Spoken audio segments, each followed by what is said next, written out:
Welcome to Doing the Work, frontline stories of social change, where we bring you stories of real people working to address real issues. I am your host, Shimon Cohen.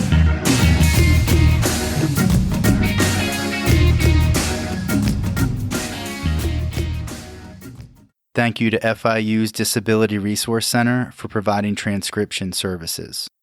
This episode is a collaboration with SWCAREs, Social Work Coalition for Anti-Racist Educators, who are doing phenomenal work to transform social work.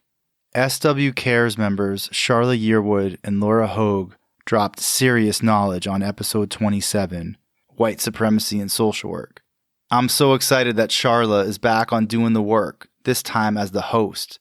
Charla facilitates a discussion with a group of amazing Black social workers who talk about their experiences with social work education.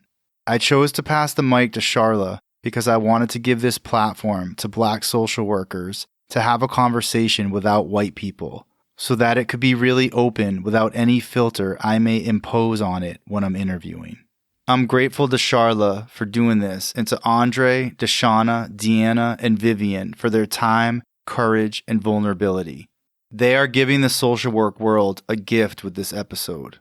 Something that jumped out to me about their stories is how social work education is so violent towards Black students on so many levels. This has to change. The guest social media and contact info, along with Cash App and Venmo accounts, are in the show notes, so please give them support. I hope this conversation inspires you to action. Hi guys, how are you doing? Good. Hello. I'm so excited. So excited to see all you beautiful brown folks. So I'm going to go around and just ask that everyone introduce themselves and give your pronouns. I know there's quite a bit of us on the call. There's 5 of us. Vivian? Hey everyone, my name is Vivian. My gender pronouns are she, her, and hers. You heard. And what social work degrees do you have? I hold a master's of social work degree. Awesome. André, who are you? And what are your pronouns? And what are you in a program? What social work education do you have? Yes, my name is André Harris. My pronouns are him and his. I hold a BSW, and I am about to transition into a MSW PhD dual degree program. Dashawna? So my name is Dashawna. I currently have an MSW, and I am in a PhD program, a PhD in social work program. Deana? Hi, my name is Deana. I use they, them pronouns, and I have a Bachelor of Social Work degree. Thank you guys all so much for agreeing to be here with me and to have this conversation. I really honor and appreciate your vulnerability to have this conversation. Because I think it's something that we all know about and we all talk about together, but we don't always talk about it in mixed company. So thank you guys for being open enough to share your experiences with the social work community. So let's start with you, Deana. In your experience, does social work, and specifically social work education, have a problem with racism and white supremacy? So I would say that's a resounding yes. There's a really big problem, especially with white supremacy and not addressing it. And so I see it pop up in 3 ways: with not acknowledging our history, focusing on diversity, but not focusing on racial justice. And then with the kind of we're already a liberal, progressive, education, already a progressive profession. So we don't need to do anything else. So I would say definitely yes. And it pops up in those 3 ways. Yeah, I can totally see how it pops up in all those ways. André, what are your thoughts on that? So me, I've been looking at this question for days now. I'm trying to formulate an answer. But I first of all want to preface and say that I attended an HBCU. So I think that kind of skews my answer just a little bit. I love it. However, I will say, being someone who is Black, and even in an HBCU, our curriculum and what we're taught, in my opinion, and in the opinions of my mentors and my professors, have been that we have taken theories and we've taken best practices that were created by people who were not people of color, and they were tested on people who were not of color. And so we have a lot of these theories and best practices that we're trying to implement in households or communities of color, and wonder why a lot of times they don't work. And so I appreciate my HBCU education for allowing me to understand that it's going to take people of color, Black people specifically in this conversation, to create, to research, create curriculum and best practices to implement in households and communities of color. So I hope that answers your question in some form.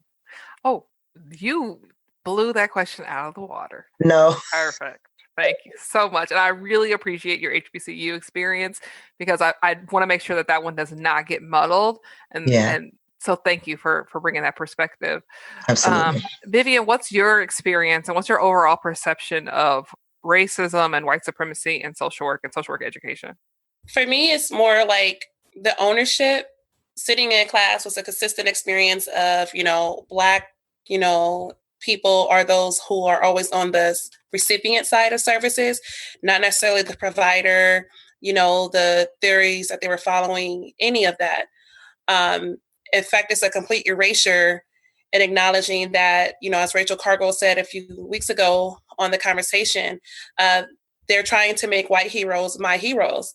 In fact, one of the things that we did with the curriculum committee that we built was just point out, like, my heroes are Ida B. Wells.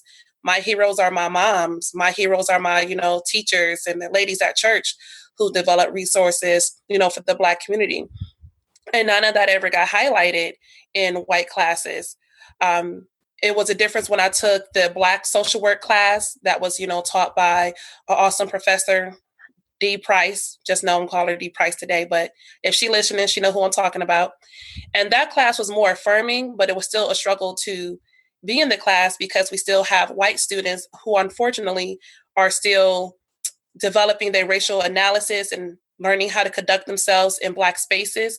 And so sometimes we can just be watching Black brutalized bodies in a clip and they'll be on their cell phones. Like, you can't be insensitive to this, right? If I have to watch this, so do you. And then oftentimes if we read Black books in a lot of white classrooms, the experience was, well, we read Just Mercy, but we didn't conduct a racial analysis. And having it taught by a white professor who also struggled to teach that content was also a challenge of, you know what, throw the whole class away. I'm just going to leave class today and come try this again tomorrow, right? That learning should be enjoyable and it should challenge you, but we were not really creating space for that because, of course, white fragility is rampant. And it just saddens me because they still get their degree, but they're out here causing harm in the program. They're going to cause harm to the clients. Yeah, I think we all have had similar experiences. Dashawna, you want to give your perspective? Yeah. So I just realized on the last question, I did not give out my pronouns. So my the pronouns that I use are she, her, and hers. And in terms of if we have a racism problem in social work education, of course, the answer is yes. To kind of touch back on where Vivian left off, I've been to 2 social work schools. And at one of them, I experienced racism overt and covert among my fellow students. And at the other, I experienced racism among faculty members and staff and administrators. And so to touch on students, to have students in your classes say extremely problematic things and have no one check them. And when you check them, you're the problem. And when you go to people about like the fact that these things are problematic, no one really does anything. And you know that people are going to go out into the world and cause harm to their communities because everyone likes to believe that they're going to go out and after they get their terminal degree and like do private practice in these really like white communities. But what happens is they end up like in DFACs which disproportionately has Black kids in its system and Black families in its system, or they don't end up working with white people. They end up working with people that like me. They end up working with Latinx people, and they cause like unnecessary additional harm to our communities. And there's nothing that you can do except for watch, because it's not like social work programs do a great job of like really weeding people out. There's no procedure in place to be like, you know what, this may or may not be a good fit. So we suggest that you don't. We're just going to cut. There's no process in place for programs to cut ties with students, which I think is a gap that somebody should fill. But then on the other hand, my experience with faculty who are problematic is that, number one, the power differential and calling out, hey, that was racist. I really wish you wouldn't say stuff like that in class, or you just shouldn't say stuff like that in class, or you shouldn't show things like that in class. Or we shouldn't have to read this stuff in class. And not just the things that you read and watch and say, but the things that you don't read and watch and say. So whenever I am a self-labeled early career critical race theorist. And I have, when everyone asks me about that, I tell them that everything I know about critical race theory, I taught myself.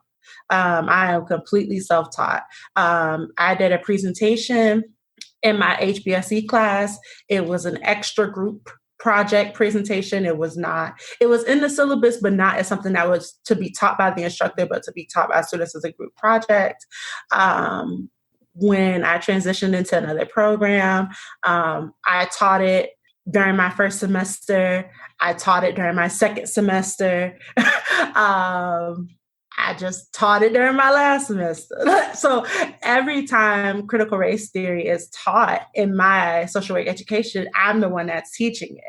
And that's problematic because no one is out here hunting for CBT resources. We're not hunting for motivational interviewing and all that jazz. And so it's just like the erasure and the attack, the abuse that Black students and Black faculty have to go through and social work is a huge problem. Yeah, you bring up some really good points. So playing off of what you guys are talking about, I'm thinking about experiences that I'm going to put myself in there too from my MSW experience. The experiences that we have interacting with our peers, it's not just the faculty of the school and the institution, but peer interactions that we have in the social work classroom around race. And then also the response that we get from the faculty leading those classes. Does anybody have a situation that they would like to share? Deana, tell me about it.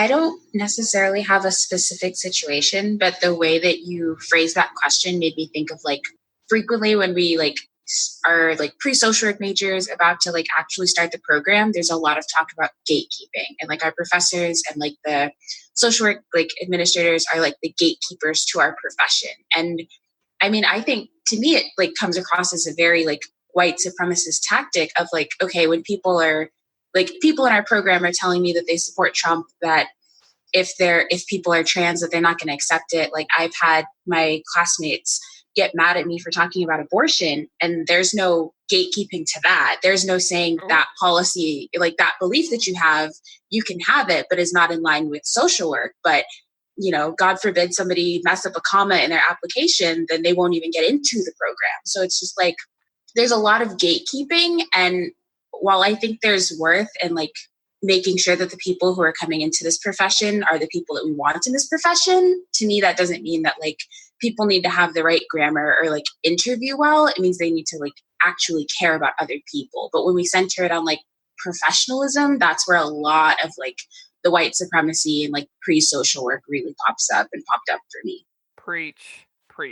Vivian. Yes, Deana. One of my biggest frustrations with my experience in my program really was around finances.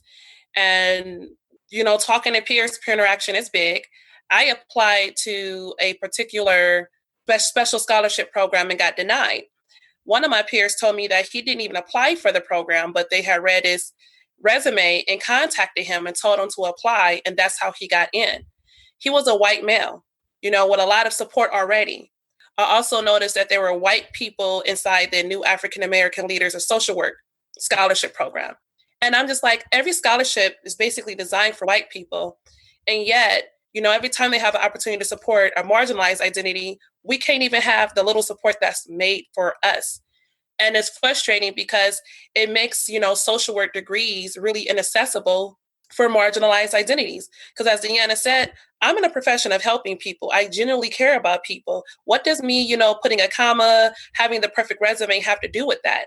And it goes back to like thinking that should we have like social work prep programs to assist students in writing these impeccable applications to get the money, when most of these people that get it don't need the money, honestly. It's a very problematic thing because it's not just the anger about rejection. It's like multiple rejections from scholarships. So I'm like, well, who's judging these scholarships? Of course, it's white people again. So how is that really equitable? And how is that moving the profession forward? Yeah, I definitely hear you. So something that I'm thinking about is what are some of those structural things that are limiting access to social work education for Black and brown folks, and speaking to things like the professionalism. And I know that plays out in that gatekeeping. It plays out a lot in field education. How do you feel like a field is shaped around racism and racist practice? How do you feel like your school, your field instructor, the agencies? Tell me a little bit about those connections, André. You must have been able to see I had a response to what you just said. So again, I think I have a totally different perspective because again, I am an HBCU grad. I was now it's funny because when you all were asking about do you want to be confidential about what you're going to say, I'm like, no, but now that I'm about to say something I didn't think about, I'm like, oh, maybe I should have been confidential, but I won't mention names or institutions. So when I was in field, I was placed at a agency that was just terrible. Period. The executive director was terrible. Her staff were terrible, except 2 or 3. And then it just was not a good experience for me, and then the other people who were placed there as well. So, and again, if somebody from my institution listens, they'll know who I'm talking about. But it is what it is. So the executive director of the place I got placed at, we found out was a staunch Donald Trump supporter. Even though she was of Latinx heritage, she loved her some Donald Trump. And so you could understand how that would affect the way she treats Black students from a Black school. We had one other Hispanic older guy. He probably was in his 60s, who was placed there with us. And you could see the dynamics between them, how she treated him and how she treated the Black student. So I say all of that to say, we had a big fiasco. I'll be on here all day if I went through it, but we had a big fiasco. And I was the only one who really went to up the chain of the command. So I went to my field instructor, my field liaison. I went to everybody. I went to the director of the BSW program. I went to the dean, the assistant dean. I let everybody know about our mistreatment. And honestly, I did not feel like they were advocating for the student. I felt like they were advocating for the executive director of this agency. And I honestly was very disappointed. I love my university. I love my alma mater. I love the School of Social Work that I attended. But in that instance, I just felt like I was failed. And I think systemically, when students of color communicated grievance. And I never just said the grievance was racist. I never said she's racist. I'm experiencing racism and that's the problem. But there was noticeable racial undertones. So I had, it wasn't like they didn't know. Especially when I told them she was a Trump supporter and some of the things that she said made us uncomfortable. So my field director came and met.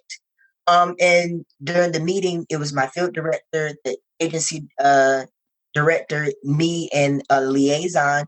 The director attacked me more and believed the agency director more than she believed me. So that kind of really hurt.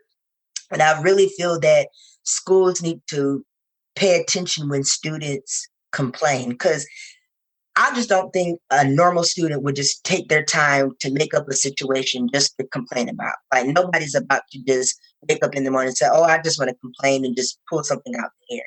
So I think it's very important that administration in schools, especially in schools of social work, when you have students in the field and they say that their field is problematic, please take it serious. Even if you think it's not serious, investigate a little better. And to me, I feel like it's very, it was just a lot of anti-Blackness going on. And I couldn't get with it. That really put a bad taste in my mouth. And I have to kind of rein myself in because I could ramble about it all day. But I really think that admin should be a little more sensitive, especially in social work, because we're taught to, our code of ethics drills is drilled in our head. So I was flabbergasted that you could teach about the code of ethics, but then you're not really practicing what you preach. You weren't advocating on my behalf, and that really, really bothered me. To this day, it still bothers me. That practice what you preach and the code of ethics, I think, is a pattern of conversation that we're hearing in a lot of different pockets of social work right now. And I'm hopeful that it's being heard. You talked about anti-Blackness, and Dashawna earlier talked about critical race theory. Just kind of to piggyback off of that, I think we are all in agreement that the Black experience is diverse, and a commitment to anti-racism includes a commitment to the needs of disabled folks, LGBTQ folks, and all historically oppressed communities. Like, we understand intersectionality. So in your experience, how did you feel like, or did you experience or did you feel like your social work education, your social work institutions limited the Black experience? I don't really remember. I went to school a little bit, a little bit ago, not too long ago, but we never talked about intersectionality. And when we talked about issues of other marginalized communities, we talked about them separate from Blackness. And so I just want to hear a little bit from you guys about that, because I think we all, most Black folks can understand various communities and how we fall in. So Dashawna, you want to? Yeah. So that's another framework that we didn't talk about until I got to my PhD program. So I think that in my experience, people are attuned to the fact that I am Black, but they don't think about the additional burden that I carry as a Black woman. And so I think, especially with other social workers who identify as female, there are some slights that occur that, when called out on it, people will say, well, no, there's no way that I did that. Or there's no way I could have meant it like that. You're a woman and I'm a woman too. And I'm like, yeah, but I'm a Black woman and you are not a Black woman. And so me and other students that I've attended school with that are Black people that identify as female always talk about like the extra burden that we feel like we carry that is kind of not addressed. And to kind of touch back on our gatekeeping conversation, I really feel like in our in PhD programs, in that academic scholarly setting, gatekeeping is a huge problem. Number one, we have a lot of social work faculty that are not social workers. And so that leads to some issues, which is not a problem. Social work is interdisciplinary and plays well with a lot of different fields. But when you bring faculty into schools of social work, you want to make sure that they really internalize and live and breathe our code of ethics. And that does not always happen. And as a social work student, you always have to question, well, is it because they're not a social worker? Do they just not understand because they are not a social worker, because they don't have an MSW? Like, what is it? Is it that? And so some of the ways, but on the other hand, so that's one issue. And then on the other hand, academia itself, social work is not immune from the problems associated with academia. So just because it's social work, a PhD program in social work is not immune from being white supremacist. It's not immune from being heteronormative. It's not immune from being cisgender centrist. And speaking specifically about white supremacy, this is definitely a problem for Black first-generation students who really have never had anyone who don't have anyone to tell them about like how this works, how academia works, what you should and should not say, who you should and should not say it to. And instead of providing you with resources or good faith support and advisement, people will hold things against you. And so you always have to be concerned about, oh, did I say something that offends someone? Because some people are not going to tell me. They're going to turn around and talk about it to another faculty member or someone else, and this may come back to harm me because I'm being my genuine, authentic self as someone who is Black or as someone who is non-white. And it's being misinterpreted as being rude or ratchet or angry or unprofessional. And so I think that it's interesting. I just wrote a paper about this.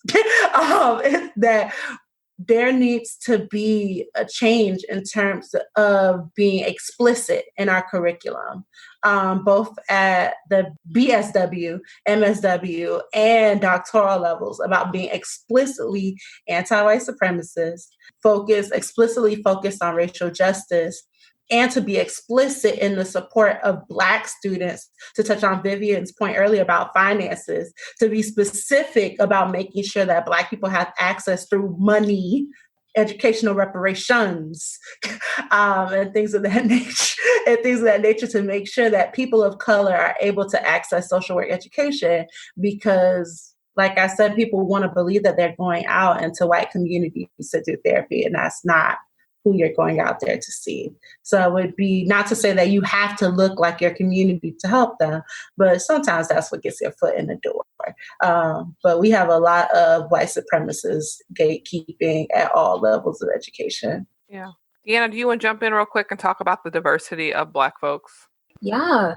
So something that was interesting for me in my last semester, so this past spring, was that I came out to basically everyone in my life as non-binary, except for my social work cohort and my professors, because I knew how that was going to go. I spent I believe my first semester in my social work program listening to a professor misgender the person sitting next to me who used they, them pronouns for that entire semester. And no one checked her. I mean, I tried to bring it up, but she just would laugh it off. And it was something that I brought up as, there's a lot of ways that professors can, get students in trouble, so to speak, but there isn't really a way for us to express our grievances and our concerns. And on top of, and that was our HBSC class. So on top of that, just being how she was teaching, the way that we were taught those different theories is we understood, intersectionality exists, systems theory exists, but we didn't really understand the power behind those theories, and also they weren't really applied correctly. So it's just a lot of we have a baseline understanding of yes, we understand Black issues and all of these things. But at the end of the day, there's no real like understanding of like power dynamics, of the power behind those theories that we're talking about, and like how we're both impacting like the other people in my cohort as well as the people that we're going to go into the community and work with and for. Ooh, you just gave me some new thoughts. I'm making new connections and thinking about things differently. When you just talked about that the theories weren't used correctly, and Dashawna earlier talked about having to do her own research. As I think about this, I recognize I do that. That's kind of what we learn when we grow up. Our parents give us that Black education separate from the school system because the school system's not going to give it to us. And so we learn to get us some extra education on the side. Does anybody, André or Vivian, y'all want to jump in about the ways that you might have studied outside of class to actually learn about your people, your community, and how to serve them? I know arts is one of the biggest, things that I feel like the Black community, represents. Like, we're very creative and innovative as a people. And attending the National Association of Black Social Workers Conference last April, hey, and it's BSW in the house. So one of the workshops I attended was the Triggered Project, where I saw a one-man monologue by Keith Maskow, based out of Boston, Massachusetts, monologue on, child sex abuse in Black males. It was the first time I ever seen anything like that, and I was just in love. And I was like a fangirl after, the monologue, like, I need to know the theory and da-da-da-da-da. And so he gave it to me, like, shared the emails, and so did other, Black practitioners that were present.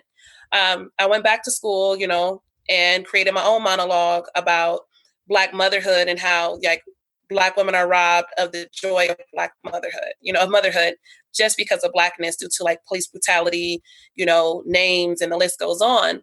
And my professor was like, well, what do you want to do with this? I'm like, well, I would like for you guys to join in and we could teach it and blah, blah, blah. Every time I go to them with a new framework, a new theory, it just never goes anywhere. It took me to get the support of my Black professor, thankfully, who created a space in our Black social work class to do our philosophy statements in any form that we wanted to. So I performed the monologue in class. Fortunately, she allowed me the opportunity to present at the Student Symposium, and again, at our Afrofuturism project that Black students put together.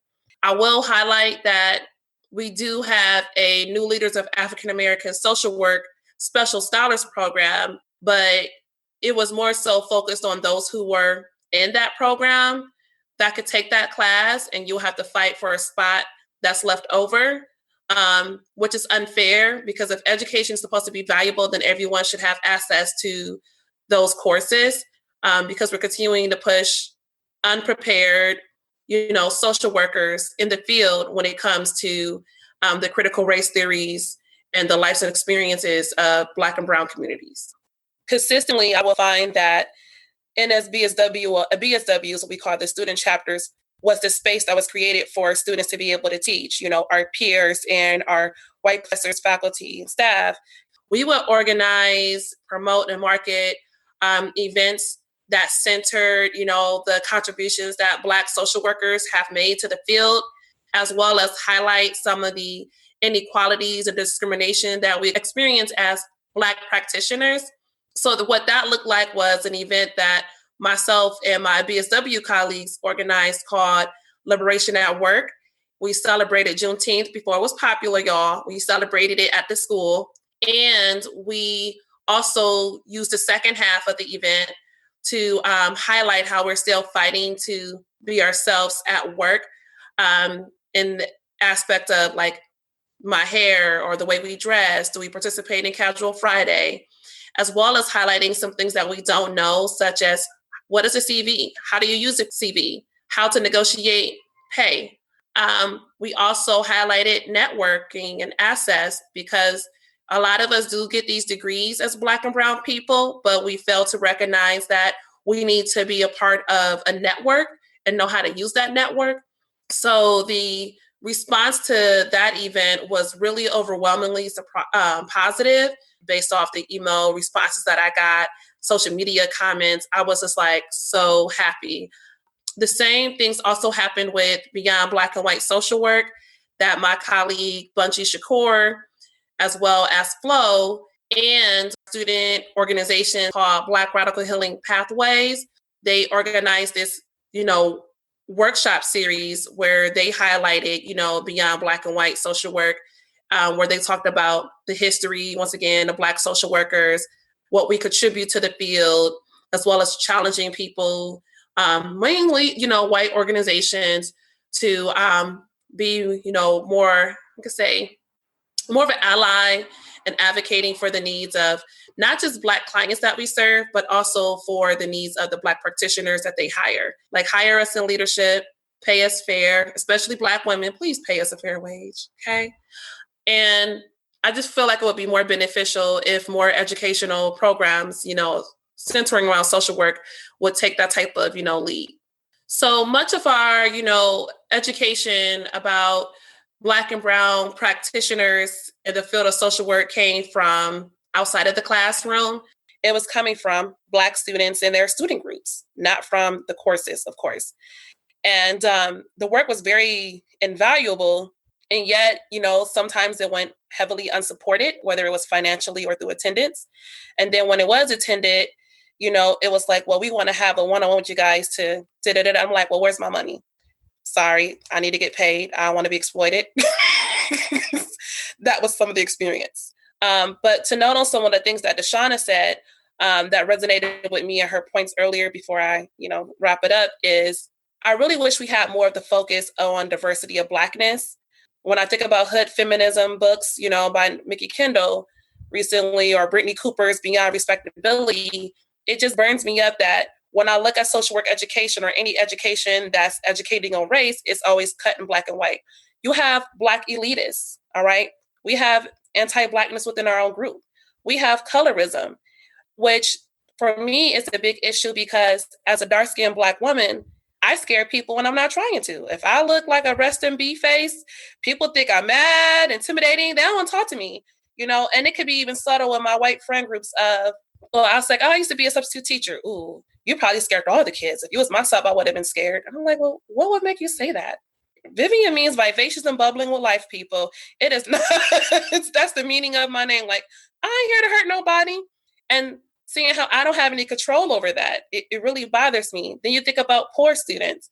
You have the privileged poor that was written about, and I just feel like we don't create spaces to even explore all of this. And it's an issue because when you think about who gets opportunities in the Black community, you're looking at Black men.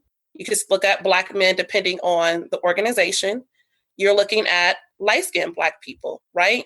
And then I look at those who are darker hues, particularly vocal Black women who are really not at the table. And when they already have to really buy into this respectable Black person that white people feel comfortable with, right? And so I just would like to see more of that implemented in our social work education why isn't that Black person at the table? There is some great research out there from social workers on colorism. And you're right. That's an area of understanding Blackness and understanding diversity that we don't even touch on in our coursework. We don't get there. André, you wanted to jump in on this? It's so much to say. I guess your initial question was, kind of parse out more about the intersectionality about being Black. Yeah. So I am Black and I am actually disabled, but I live with an invisible disability, so people don't, consider that.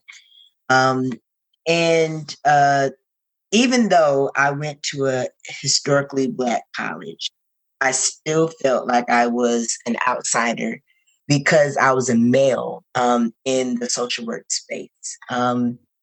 I could count on less than one hand how many guys were in any social work class. Now, I will say that I was very impressed to see that we had several social work faculty members that were Black men. But when I say several, I will say several equals like 4.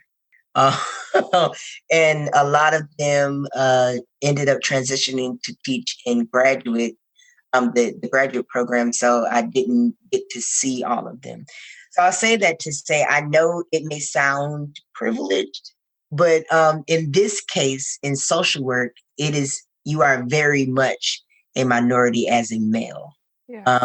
And I think it's very important to, one of the reasons, and this is not a plug, I promise, but I was going to plug it myself. It flows out. But I really appreciate, I really don't want to sound self-serving, but I really appreciate my group that I started, Black Men in Social Work.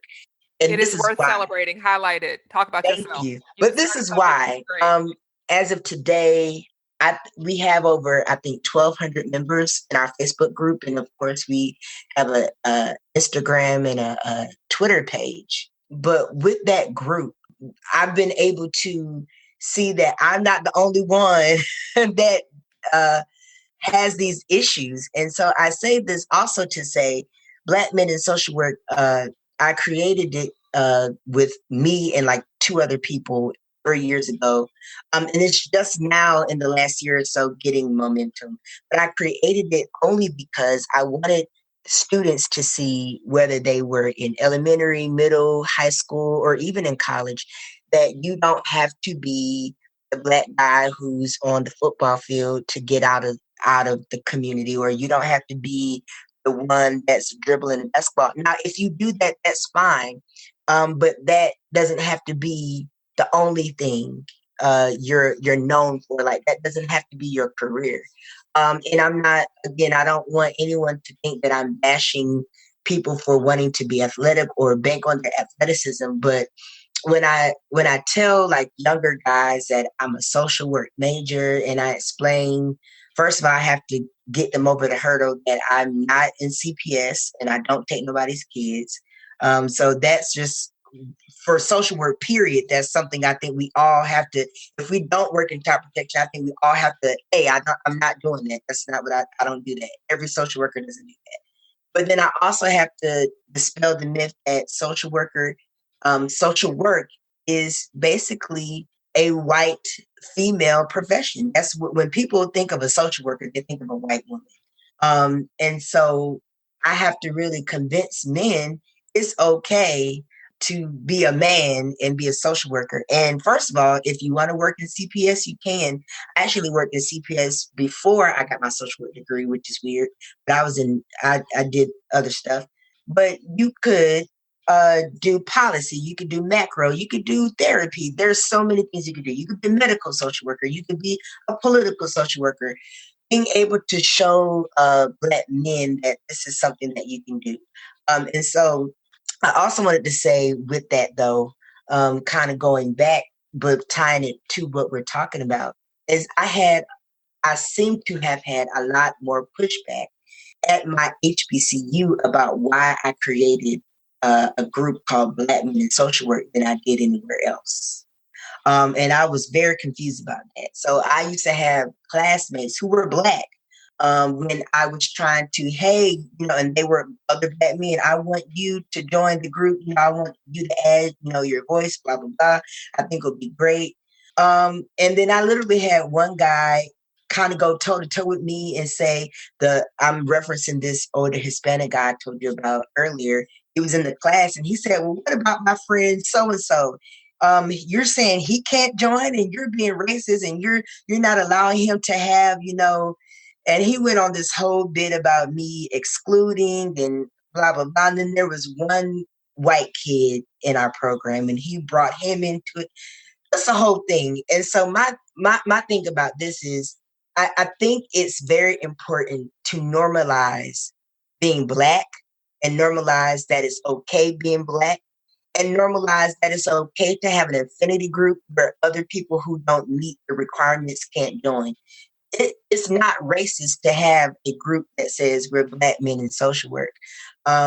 If we had opportunities available to us, first of all, we wouldn't have to have an HBCU. Second of all, I'm sure that if the opportunities for Black men or Black people were available to be in social work were there when social work really had its start, we wouldn't really have a need to have Black men in social work. So now that we have a need to have it, don't make me feel bad because I'm offering a safe space for somebody to enjoy or to access. And so my group, it's not really just, we don't want Black people in our group. My group is really about Black. We have professors, we have students, we have faculty, we have researchers. I have so many men post in my group who are looking for scholarships, and they get scholarships. They're looking for fellowships, and they end up getting fellowships. They end up applying to a program because a professor posts about a program. They get an assistantship. They are getting access to resources they probably may not have had access to before. So I really had to mention that because I think it's imperative that we normalize the intersectionalities that we all have. And then I mentioned being disabled because one of the things that I had a think about with my professor is, again, to me, it's sad when you have to remind your professors about the code of ethics. I kept telling them, there's no way you can be a social work professor and not be cognizant of the fact that there are some people who live with disabilities that just because I don't sit in a wheelchair, or just because I don't drag my foot, or just because I don't slur my speech, that doesn't mean I don't have a disability. So I had to really fight for the first maybe 2 semesters I was in my program to get appropriate resources to be able to successfully finish my program. And so I think social work needs to be mindful that people with disabilities may be in their programs, and even those that they serve may have invisible disabilities, and they need to be sensitive to those things because our code tells us we have to inherently respect the dignity and self-worth of all people. If they're disabled, you have to really respect that. Thank you so much. I just want to take a moment in the middle, a little shout out and appreciation to so many Black faculty at universities across the country who really support and help. I'm hearing about projects. I'm hearing about the ways that they're helping you support like your education with scholarships. I had a graduate assistantship because there happened to have been a Black faculty person at my school who allowed me to fill that space, or I'd be in a lot more student loan debt. So just like such an appreciation for those folks who really help us get through the program, and we would not, many of us would not be successful without their support. Dashawna. Yeah. So I want to talk about diversity and intersectionality. And so just because André was the last to speak, I want to make sure I want to pick up there because he made me think about something. Like, yeah, I talked about the intersection of me being a Black woman. And I don't know how I forgot about this. Well, maybe because I'm doing a good job of handling it. But I also was diagnosed with several mental illnesses during my first year of my doc program. And that has been interesting. It has been, number one, I'm a Black person who does mental health research and therefore knows the stigma attached to the fact that I have these mental illnesses and have to ask for accommodations for them. And having to understand that because it's an invisible disability that people may be like, oh, well, why do I have to give you this extension? Like, why can't you just like feel better? Or what does it really mean for you to be telling me that you're in a depressive episode? And comparing me to other Black people in my program who may or may not, or who have not openly admitted, feels weird to having any type of disability. So it's like you're saying, well, this Black person is doing this and this and this, has done this and this and this, has this many publications, has this much funding, and you over here struggling. What's going on? Ma'am, I have depression, anxiety, and PTSD. I'm really trying. And then on the other hand, that kind of folds into talking about diversity, is that I've realized that social work education really benefits from thinking that like, or having a typical or ideal type of Black person. There have been several occasions where I've been told to just chill, or just to fly under the radar, like just keep your head down. I don't want to keep my head down. I want to be me. I don't want to feel as if I have to make myself smaller.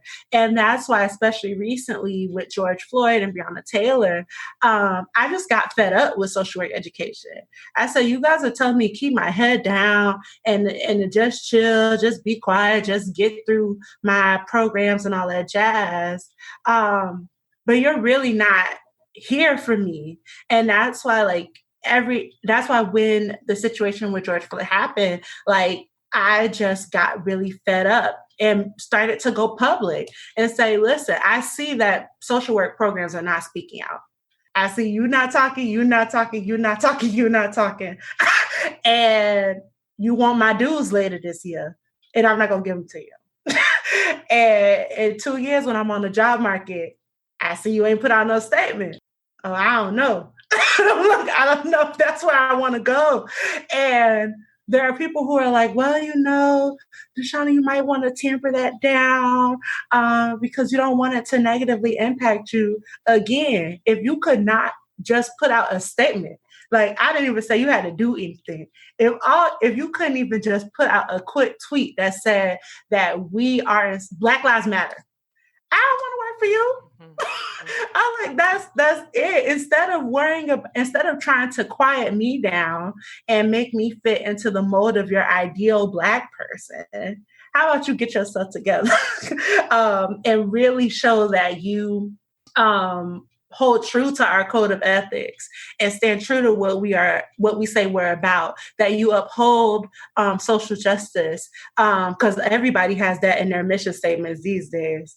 So make sure that you're really out here seeking social justice and seeking racial justice, and that you're about what you say you're about, instead of trying to get all Black students and Black faculty members and Black staff members to react the same way and not cause trouble and not cause drama, and not be too angry, and not ask for too much by asking you to rethink about your curriculum and your syllabi, and to just not be quiet. Like, I don't want to be quiet. I want to be me. There, not to say that there's anything wrong with being quiet, but I just want to be able to be who I am as a social worker, and have that autonomy that we espouse, and not be punished for it via gatekeeping. So if we could just do that and accept the diversity that is present in our experiences and the ways in which we react and the ways in which we engage in activism, and the ways in which we engage in social work, that would just be great for Black students and non-white students. Absolutely. Code switching. We don't always want to. It's not always something we should have to do. So that brought to my mind, and I probably should have asked this at the beginning, but why did you choose social work? What made you want to come to social work? And then even, were there elements or pieces to the schools that you chose to attend? You don't have to say the school. You can be as vague as you want to be. But were there elements were you looking for Blackness in choosing the schools of social work that you chose to attend? And just how was your search in looking for Blackness as you came to realize you wanted to be a social worker? Vivian? To be honest, I was one of those students that didn't do my homework. I can admit that. I would say what made me choose social work is that I was working as a case manager at the time, and I was getting a lot of job offers without looking to be either a wraparound specialist or the program coordinator. But unfortunately, those positions required a social work degree, and it kept coming up. In a short amount of time, I was being told, hey, you should look into this school of social work and this one. And I just loved my mentor so much from undergrad that, he told me I either could go to U of M or I could go to, what's the other school? It's far away. Just know that it's far away. He gave me 2 choices. And so I was like, well, I'm from Ohio. That school is 3 hours away. I could go there, call it a day. And I also was attracted to their child welfare program because I wanted to work in child welfare, being a product of the child welfare system specifically, and then seeing a lot of the gaps, from the ecological standpoint. So I wanted to be like in a policy arena, as well as the program arena, and designing programs that were more youth-centered, specifically for those who were like in the foster care portion. And so like I applied to the scholarship program, got denied. Oh, it happens. Going back to that whole gatekeeping stuff. But I stuck with it anyway because I'm like, well, I'm already here per se. And there are some good life lessons and friends that came out of my program. Truthfully, I didn't want to be a social worker only because I had a negative experience and it was hard for me to identify with social workers as somebody that is raised in the system. But for the work that I wanted to do and that I was good at doing, I knew that social work was the only degree at least I was told that the social work degree was the one I needed to have. Yeah, thank you. Deana?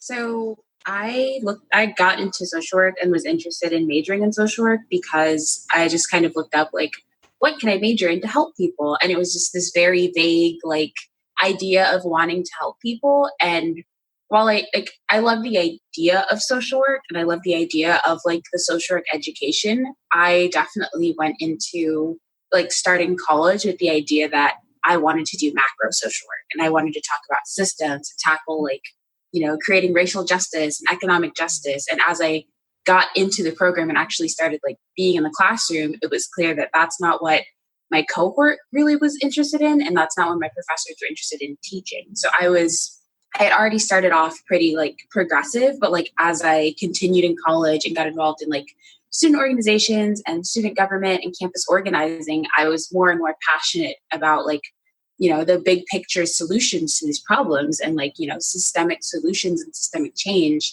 And I feel like while I enjoyed parts of my social work education, that was never touched on. It was like, okay, it's cool that you want to do that. And it's like, that was never like fostered or mentored. And I think part of it was that I was like very much perceived as like the stereotype of like put together Black girl who like does all of their homework ahead of time and like doesn't need like support because they can do the research themselves, when that wasn't necessarily where I was.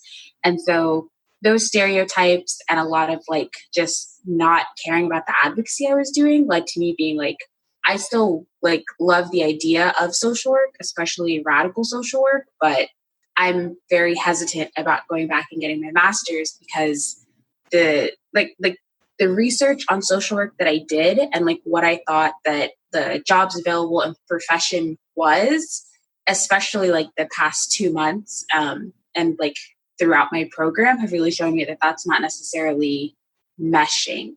So I'm coming to terms with the fact that social work isn't, as a profession in the United States right now, isn't where I want it to be. And then deciding like, does that mean you stick with it and stay and get another degree and eventually teach, which is what I used to want to do, or just like ditch it and go do public policy? So I think I've noticed a lot of people who are really interested in like policy and like justice oriented in social work are very like realizing that the way that the profession is advertised isn't necessarily what you'll get once you start in the education and get into practitioner work. I hear you. And I will say that for me, that's an area that I feel saddened by. I often see students go to policy work in other areas of study, which are valuable areas of study, but I see a passion for social work, social justice. But I think that, that what we call macro too often looks like nonprofit management and not systemic change, not I would say polite advocacy, not the messy stuff, not the grassroots stuff. Dashawna, you want to talk about even your research and why you came to social work and what you're doing? Oh, babe. So my path to social work is interesting. I was a psych undergrad who was planning to go into a clinical psych program. I got a summer fellowship the summer before my senior year. And the chair of the department in a summer lecture said, if you want to help people, if you say you want to help people on your clinical psych PhD applications, you're not going to get in. And I was like, but I do want to help people. I'm like, that's why I do this. That's why I'm doing all of this. And so one day my research mentor in undergrad called me into her office and said, Dashawna, your questions about mental health disparities and why some kids get treatment and some kids don't get treatment, like they're not really like clinical psych, they're more social worky. And I realized now that conversation was tinged with racism. But it's cool because I ended up where I was supposed to be. Because there are plenty of clinical psychologists. Well, there are some that study mental health disparities. So it wasn't a complete like, oh my God, you were in a completely wrong field. But that's neither here nor there. So that's how I ended up in social work.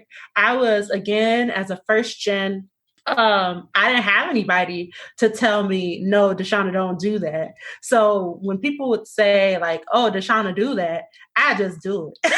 And so she was like, yeah, those questions that you have about why Black kids are less likely to get treatment is social work. And so I was like, well, I guess I'm not going to be a clinical psychologist anymore. I guess I'm going to be a social worker. And so I just jumped all of that, even though I had like extensive research experience, was really training myself to be ready for a PhD program in clinical psych. I just said, oh, well, bump that, social work it is. And so again, being a first, and it's funny, I was just talking to my parents about that today or yesterday, about how my approach to my social work education has been, oh, you got in? Go. And so it wasn't, oh, it was Black faculty, or, oh, it was like, oh, I got into a school. I can go anywhere I want to go. Bam, just go. Not thinking it through. And now I talk to my parents. I'm like, why y'all let me just go to these places? Why did y'all do that? Because I ended up in these really white places. And I'm like, y'all just didn't even say nothing. Y'all just was like, bye, Dashawna. Bye. Literally dropping me off, moving me in, and saying bye. Y'all knew y'all set me up. But that's what happens when you first year. Your parents they so proud of you. And they just like, it's gonna be okay. And then when you call it and be like, these people is racist, they're like, girl, just do it. You can do it. Because they don't know what you're going through. And so like that's kind of how I have approached my education. Is just, especially now, what I realized is I've gone to top programs, and like that was the only factor. Like, oh, that's a good school.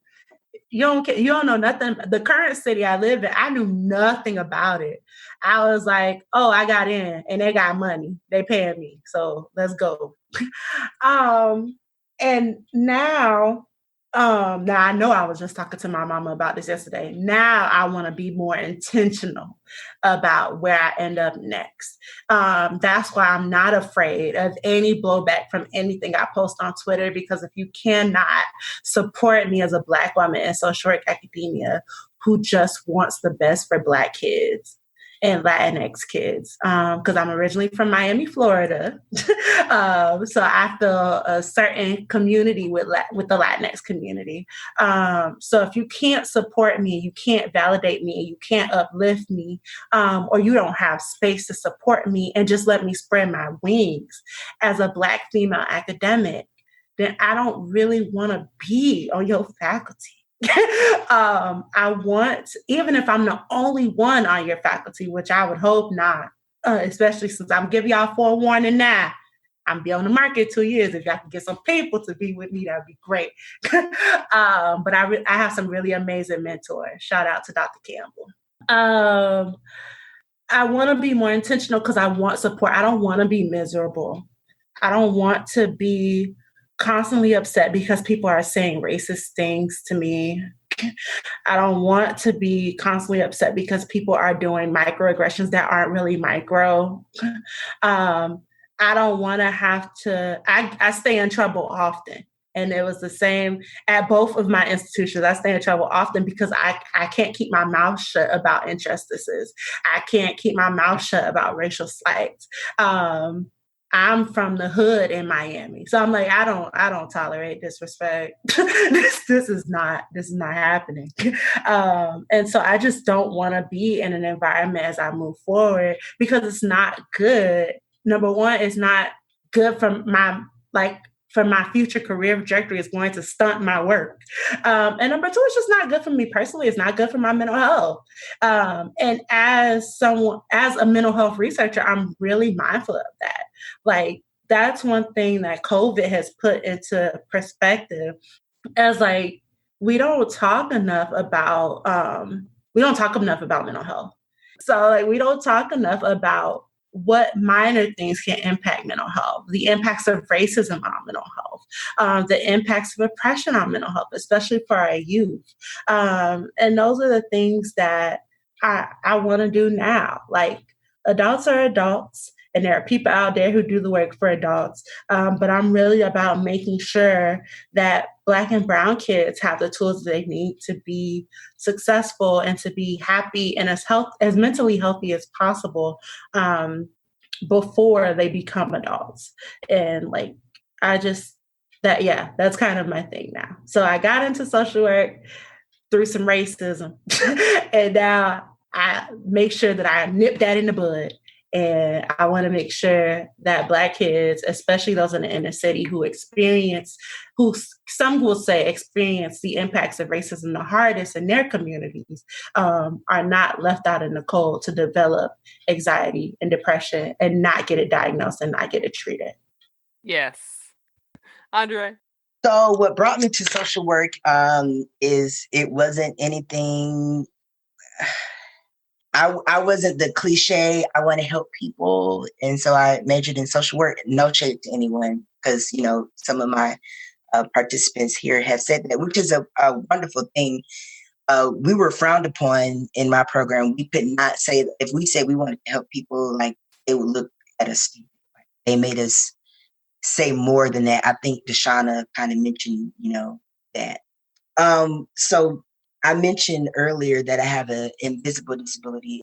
So I live with sickle cell disease, and I actually am a sickle cell disease survivor and a stroke survivor. So a lot of people don't understand that I'm disabled because I don't carry myself as disabled, but I do have some residual effects from the stroke. So with that, I have been very active in the advocacy space as a sickle cell advocate. And so very quickly, I'm going to share just a little bit of my story. So when I was first in undergrad in 2007, after I graduated high school, my major was mass communications. I absolutely hated it. I went to college, and for some reason, I allowed my parents to peer pressure me into picking a major. And they always told me growing up I had the gift of gab, so they thought I should be a mass communications major so I could be a news reporter or the next Black male Oprah. And I'm like, oh, okay, whatever. I just did whatever they told me to do. So I majored in mass communications. I hated it.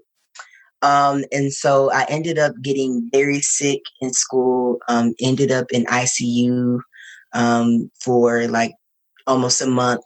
And when I came out and I tried to return back to school, my school was like, nah, bruh, I'm sorry, but like you've been gone like way too long. And so that was also around the time of the housing crisis of 2008. And just, the financial decline. And so my parents were like, we can't afford to keep you here because it was a private college, BWI private college.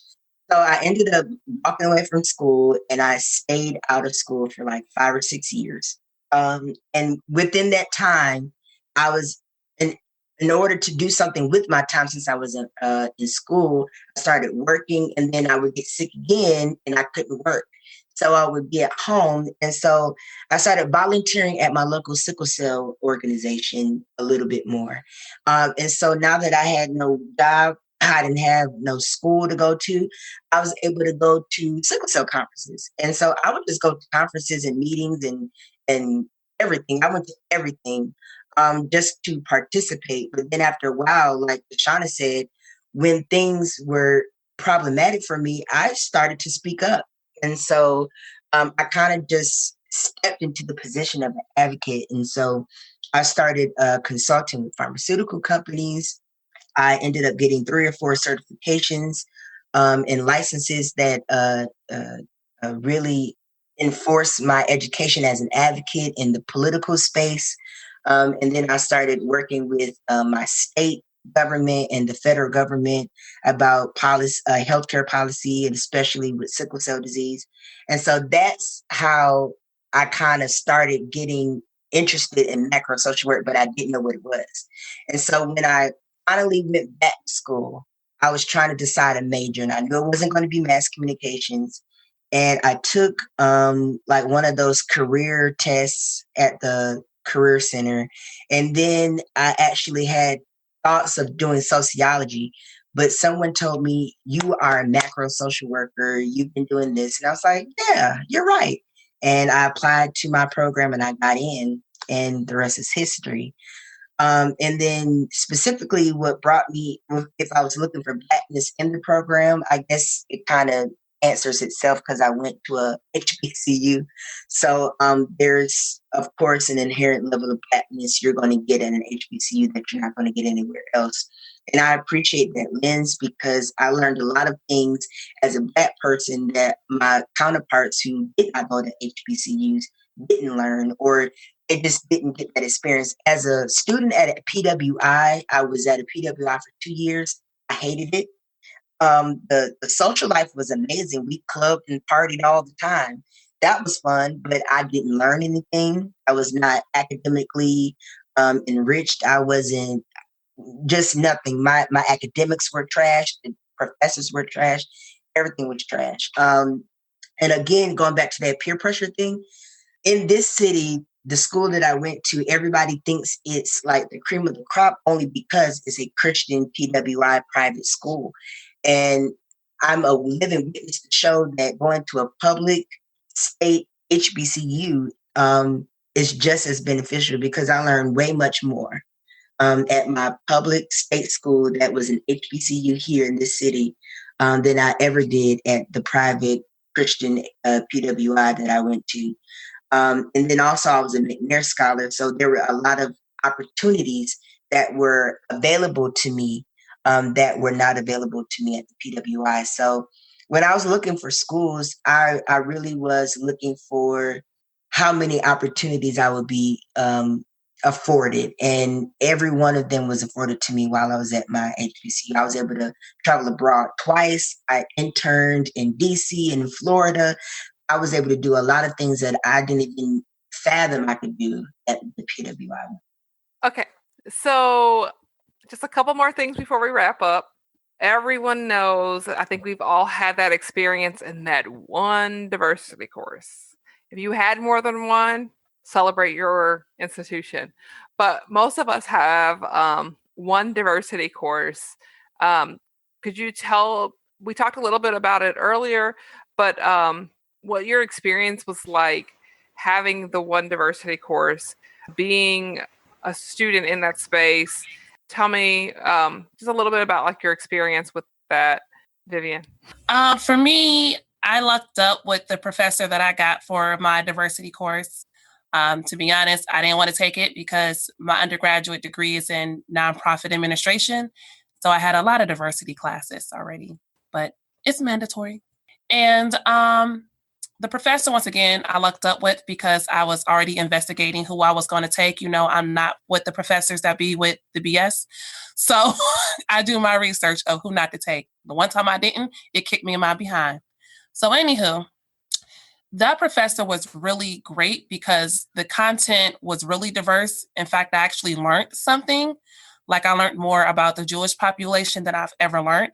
I learned a lot about different critical race theories, about the Kahombi collective, just so many things that I never knew of before, which allowed me to expand my knowledge base about the indigenous, anti-racism, ethnic cleansing, the likes. And I also appreciated the different tools that she used to teach. Like we listened to podcasts, we saw YouTube videos, we did all types of things, which made me know that she was very diverse and she accommodated different students' learning styles. The downside of the class that she had no control over is, of course, my white peers. In diversity classes, they want us to talk about diversity and challenge ourselves and perspectives. It's not going to happen with white women. I often observe them being afraid to say anything, and they'll even say they're afraid to say things because they're worried about BIPOC students attacking them for what they say or offending someone. But like you guys already do anyway. I mean, just keeping it real. And as far as starting stuff goes, yes, I was the stuff starter, trying to use clean language today. And I would just say some things, to try to get them to talk, because that's just how I am. I am a talker, and I don't want to come to this class and be the only one providing education. I'm asking white women. So what do you think about that? Or why do you think that way? And there, sometimes it ended up good, sometimes it didn't. But as far as my peers' experience in that diversity class, it was horrible, because going back to a lot of white instructors not feeling comfortable with teaching content that centers Black and brown bodies, not having a diverse syllabus.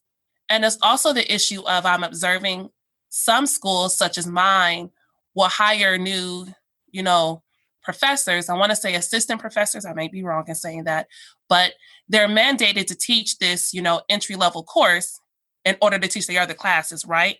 So a lot of them are teaching content they're not even well briefed on, to students, right? And I think that's one of the bigger problems. And so people typically walked out of that class. They actually built a curriculum committee to try to restructure the class and make it uniform. And of course, it's still not working. And honestly, I don't know if that's a class for BIPOC students all the time, because the BIPOC student body there is so small that it's actually violent for us to sit in those spaces with our, white peers. But I love Professor Louise. Does anybody else want to share their experience with that diversity course? Yeah, Deana. So at my university, our diversity course was online, and I think there was only one person in my entire cohort who took it in person, and that's because she was taking her classes out of order. But it was, I think most people just cheated the entire class because it was online. It was based out of a textbook, and it was very, just read the little module on Canvas and then, keep it pushing. It wasn't anything that actually engaged us. And so then to me, I had to balance between okay, I have a bunch of other stuff that I need to spend time on. And okay, is anyone else actually going to put effort into these online discussion questions? And so I was spending all of this time typing these long answers and responding to people. And people were just I've never thought about people having disabilities before. And just no effort being put in. And it just reflects on how I think a lot of social work programs aren't putting effort into even teaching the basics of diversity. And then we're asking them to make decisions about racial justice and racial equity. And it's these professors are making conscious decisions to not require more of these classes. I think the final project for our diversity class, because it was online, was you could either do volunteer hours and play an online simulator that was about life and the differences between people, or make the equivalent of a Wikipedia page about a different group of people than yourself. And so because I was I cared about it and I wanted to do it, I ended up doing that Wikipedia page. But there weren't enough people in my cohort to even, it was supposed to be a group project if you did the Wikipedia page. There weren't enough people who were willing to put in the effort for me to do it as a group. So I did it by myself because I wanted to learn more. And I focused on a different country and learning about the diversity there and the impacts on religion and ethnicity there. But it was just how are we going to expect, like, I was like, if we're not asking like my cohort and my peers to do more, we're not going to get it. Like, if everyone is so busy and you're asking us to put in the bare minimum of like, read about racism, like 2 paragraphs and watch a video and then Google the answers, like they're not even going to read the paragraphs and watch the video.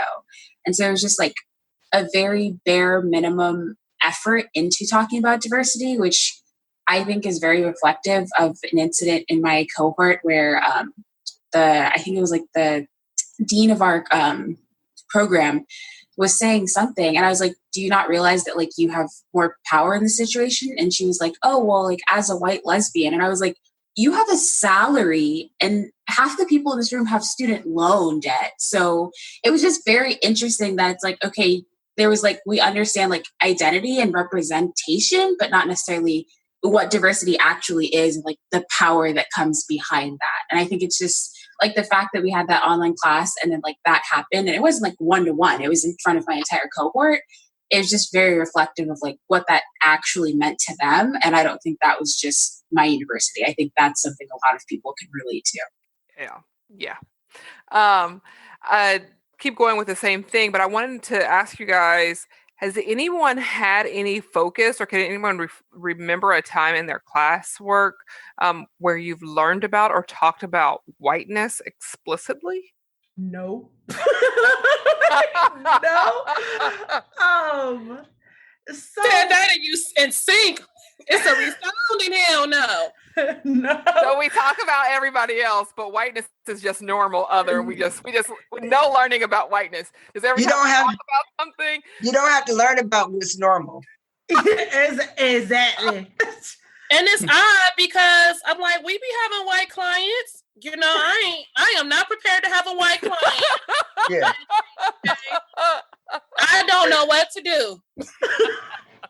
But if I can say, Charla, I think that's a great point, though, because in order for us to be and I'm thinking about the question in my diversity class, the word cultural competence was beat in us. The term culturally sensitive was beat in us.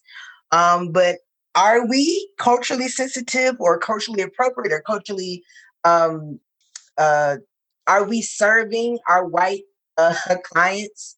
But then it goes back to what I said before, though, is the theories and the things that were taught is normalized by white people anyway. So if we implement a theory that was written by a white person and tested on white people and it has a track record in the white community, if we take it and throw it on them, it's going to work. It's going to produce results. So what results will it produce?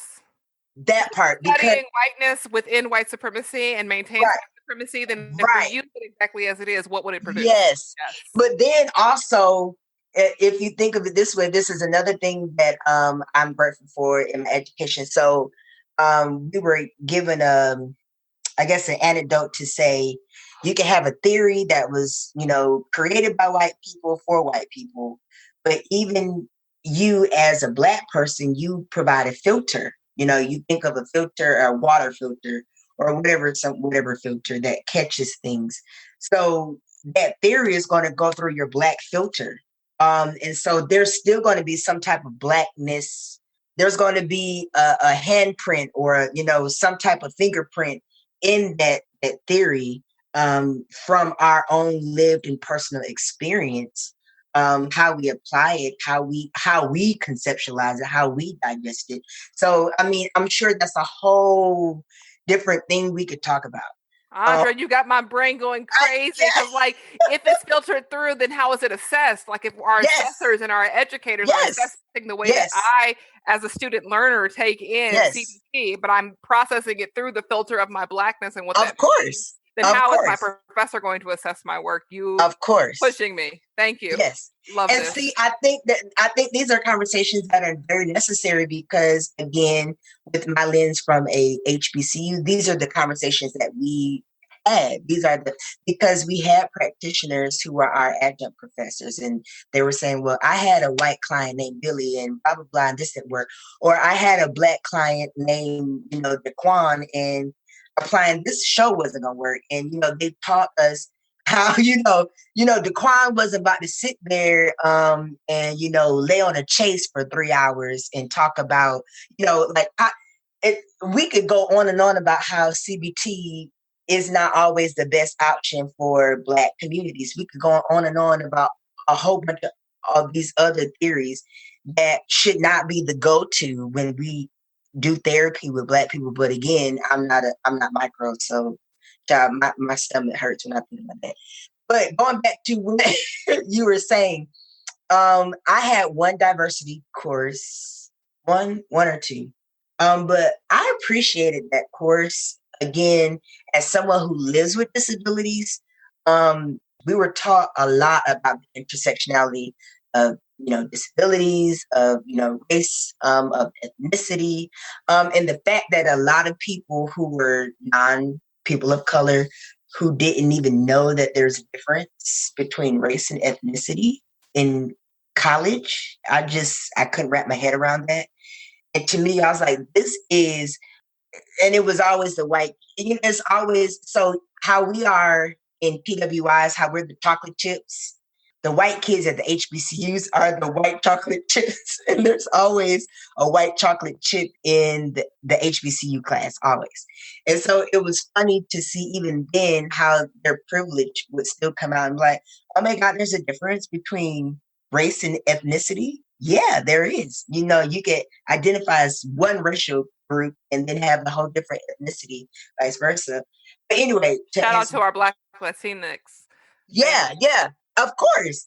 And so so to me, that class was important because it blew their mind that you could have all of these things commingling to create your identity. And so I really appreciated it. I love that class because I used to get on people's nerves because I would always be the one, I guess, that would play devil's advocate and always say, well, if you have a problem with someone who's getting an abortion and blah, blah, blah, I would always talk about the controversial intersectionalities that people don't like to talk about. And I think that's very important. And so I think that's why I liked my diversity course because we didn't just stick to, Black means, this and white means that. It wasn't just about Black and white. We talked about culture, religious culture. Even within one religion, there's, certain subtext in culture. Food culture, that is a big thing. Some people's, they're which is influenced by their religion, what they can and cannot eat really influences how they live. The culture, their music, there's just so much that we don't think about when we think about diversity, and we always go back to race.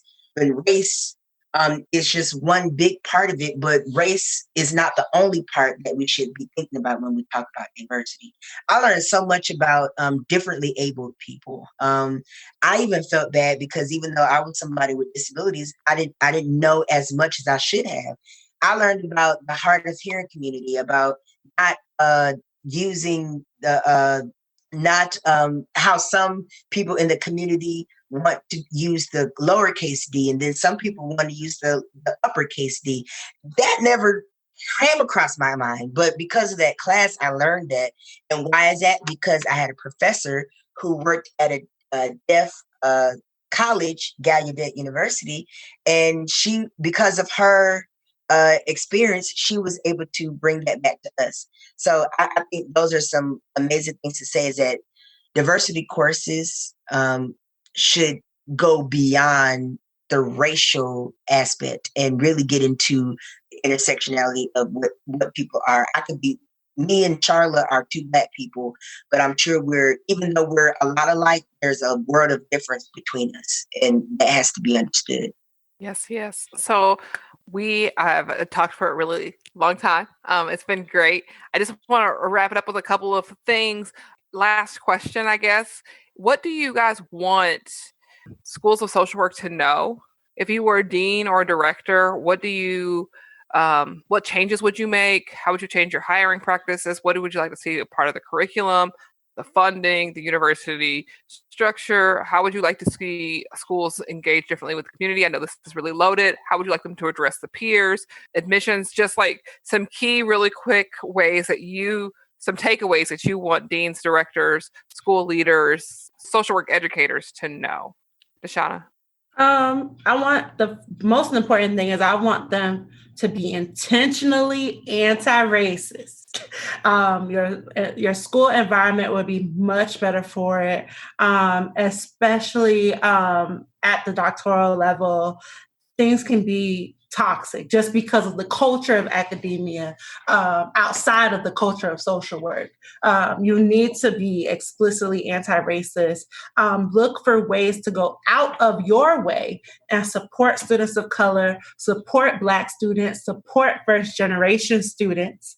Just to piggyback on the diversity class, try and not make it a buffet type of style, like, oh, this week we're going to learn about Asian Americans, and this week we're going to learn about this. Like, let's not do that. Let's be intentional about that course. Let's really call on students to think critically. Let's think about what readings we're assigning. Let's think about differently abled students and how some students may do well with readings, but some students may benefit from multimedia, so videos and even pictures and music videos, and like really incorporating and being innovative in the way in which we present information so that all students can benefit. But like I said, the most important thing is being like intentionally, being purposefully anti-racist, anti-sexist, against white supremacy, like intentionally searching for racial justice and social justice. Deana? I thought about this a lot, and I think the biggest thing is for a lot of social work programs need to take a hard look at themselves and like go back to the roots of our profession as being as being radical and like looking at the roots of all of these like social issues that we're like claiming to work on and fix. And so part of that is hiring professors that have macro experience, hiring Black professors, trans professors, queer professors, disabled professors. And I think a really big one is teaching from a Black queer feminist lens and an anti-capitalist lens, so that we're actually like getting to the root of these issues that we're talking about, and we're not just running around in the same circles that we've been going around in. And then, like other things like advocating for paid field practicum so that people aren't going into debt. And then another big one for me is focusing on action research so that we're not just studying the communities that a lot of like Black and Brown students are from and saying, okay, cool, now you can get a grant to study them and also like, stipends for your housing while also not getting anything back. So like focusing more on if we're social workers and we're going to be doing research and like focusing on these communities and any problems that are there, that we're helping them solve those problems and making sure that there's equal benefit from whatever we're doing. Vivian? I would like to go and highlight the field placements as well as mentorship. I think that's something that's really lacking. Like when I think about some of the social work programs that we noted, like where is the shadowing? Where's the career exploration to know where your skills align best in social work? Because for me, my experience was that my program was heavily focused on micro. I didn't want to be a therapist. I already knew that going into the program. I knew that I'm a big, picture thinker. I was, advocating for policies for foster care youth for years. And it just seems like the program, they market a macro lens, but it's really not there. It's still being built. And so I would like to see a lot of programs be more inclusive of macro practitioners. Some of what I see at USC as well as Columbia, I'm like, dang, I kind of chose the wrong school. Yes, I said it. Mainly because it's one thing to have this degree. And as a macro practitioner, we have to market ourselves differently in terms of like, we can go into many different fields, but what does that look like? And have we educated our potential employers about what macro social workers can do? I don't really see, that. And then moving on to mentorship, when it comes to being a marginalized student, particularly those with multiple identities, as well as first gen, I would like to see a big push of like faculty and staff going out of their way to like find some mentorship and supports for those students. And it needs to be beyond financial support. It really should be moving to them in a place of being a good professional, right? Because oftentimes when we see those who get mentorship, those are the students that know how academia works. They know how to navigate it. But for those that don't, why is it so hard to teach them? Why is it so hard to have like a first gen seminar about the do's and don'ts of academia? Why is it so hard to pair them with, faculty? And it doesn't have to be Black, because truthfully, if we know that white people are the gatekeepers, you should probably try to be more intentional about making sure that marginalized students are building relationships with white practitioners, as their network is much more, bigger to get us a job. Because to be graduating these programs without a job is frustrating. And we can already see the, difference in seeing my white peers got a job like that. And then for like the first gen or others, students with marginal identities, they're still looking. And it shouldn't be that way when you go to top schools of social work that work on themselves as number one. Like, where's the support? So that's something I would like to see change. Oh, as well as the funding gatekeeping. Saying, André? Y'all be asking some real loaded questions. I would have to agree with Vivian. And I know this goes beyond like the Black experience, but I even tweeted it today as someone, like Vivian said, I have never been a micro social work person, never wanted to do it. Even when I had to, be in a micro setting for placement, I learned, and I because I had to, and I got what I needed, but hated it. I want to see more opportunities, first of all, for funding for macro social work students, because y'all correct me if I'm wrong, but I have yet to see a macro social work focused scholarship. All the scholarships I've seen, you had to be focused in mental health or clinical practice, direct practice, and every time I look for a scholarship to apply, I'm ineligible. So I think more scholarships should be in the macro space. But then I also think, and this is one of the things, again, now this will be a shameless plug. One of the reasons I'm very excited about the future of Black men in social work. I want to be able at some point to have some type of program where I could raise the money to fund men, Black men, to come and to get scholarships, to get a social work education, to make it accessible to them, and then like create a center for social work education from a Black lens. I think that's important. I think it's very important. A lot of us, I'm sure, are familiar. And I meant to tell you, Vivian, I was at NABSW. Well, I've been there the last 3 years. So I probably saw you and didn't even know who you were. And I know Keith very well, who you mentioned. And we've worked together before, but I had to remember that before we got off.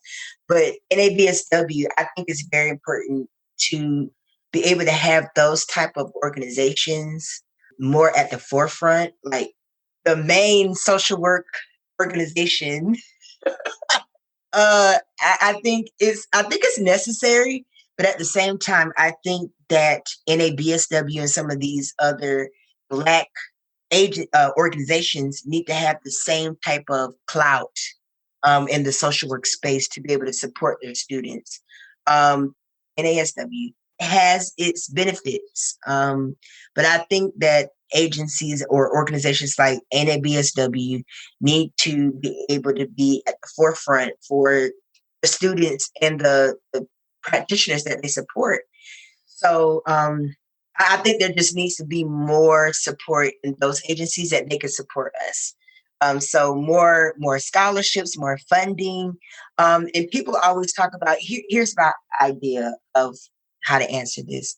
Just like with the George Floyd and Breonna Taylor situation, everybody wants to paint a street Black Lives Matter.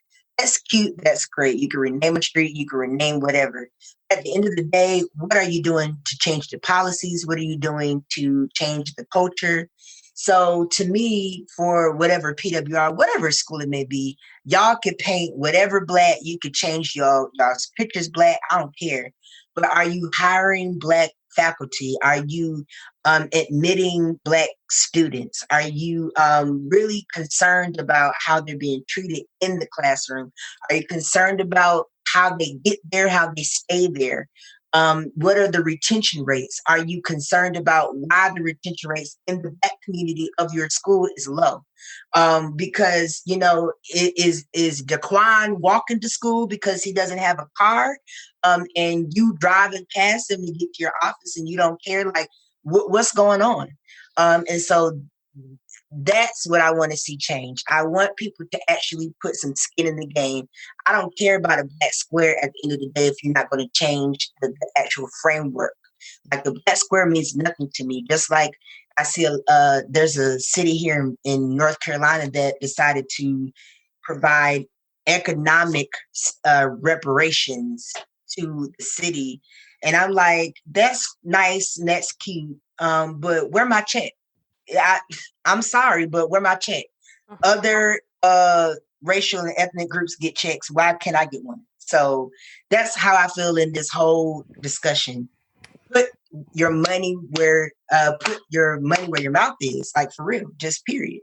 André, we're supposed to be wrapping up. Don't get me thinking about the lack of conversation about reparations in social work education. I'm sorry. We need to do another podcast. I know this could be a 2-part series. It could be a whole series, okay? Let's talk about reparations. Pay me my money. Thank you, baby. Yeah, we got to talk about the whole economic justice that's missing in social work education.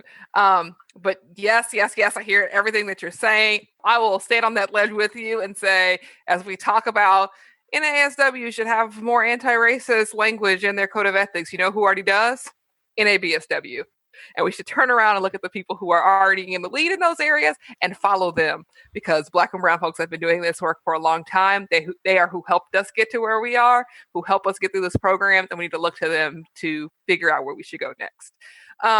So thank you guys so much. Thank you for your vulnerability, for sharing your stories.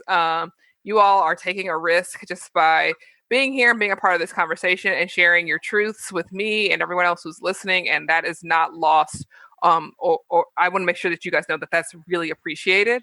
And I recognize your bravery to elevate the voices of Black folks in social work and social work education. So thank you guys so much.